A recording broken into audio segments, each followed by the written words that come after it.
everybody mentions religion as one of the factors that is capable of dividing the nation, or even one that is used to divide the nation. Yet I look back, none of the major religions in Nigeria preaches hatred, for instance.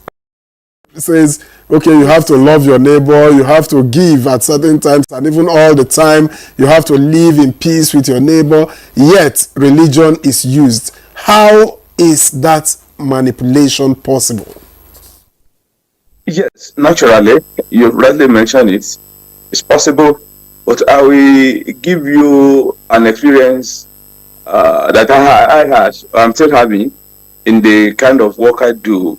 This is the only work I do every day in my life. How do we get ourselves together? How do we move our country forward? Let me give an experience in the Al-Habibiyah Mosque. During the month of Ramadan, we used to cook food for like 2,000, 3,000 people every day, which is originally specially meant for the fasting Muslims.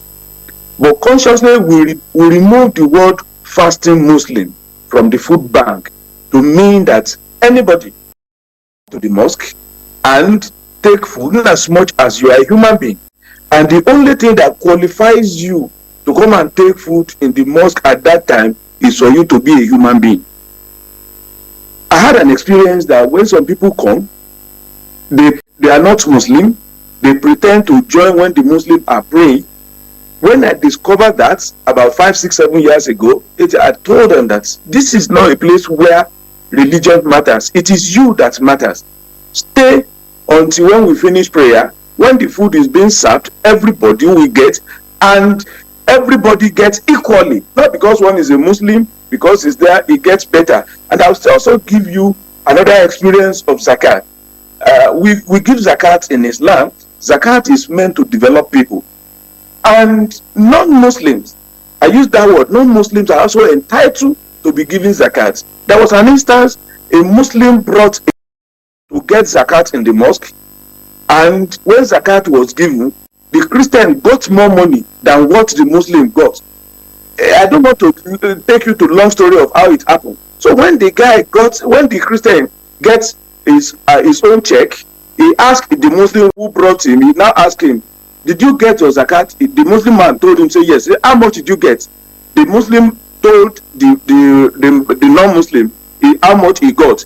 He now checked his own check. He discovered that his own, that is the non-Muslim, was more than that of the Muslim. He now kept it in the pocket and he ran away, thinking that probably it's a mistake. They will come and collect it again.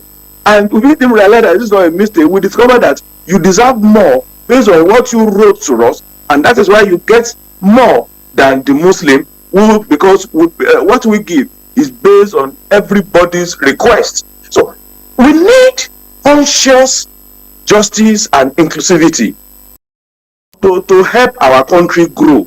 And we also need education. I want to appreciate NTA for Abrahamic Mission. Incidentally, a reverend is always a regular guest on the program. We see what the program has done, and what has the program tried to solve? The problem of ignorance. The Muslim does not know much about his religion, like I mentioned the other time. The Christian does not know much about his own religion. The Muslim does not know anything about the Christian religion, and the Christian does not know much about the Muslim religion. And there is an adage that you are an enemy to what you don't know.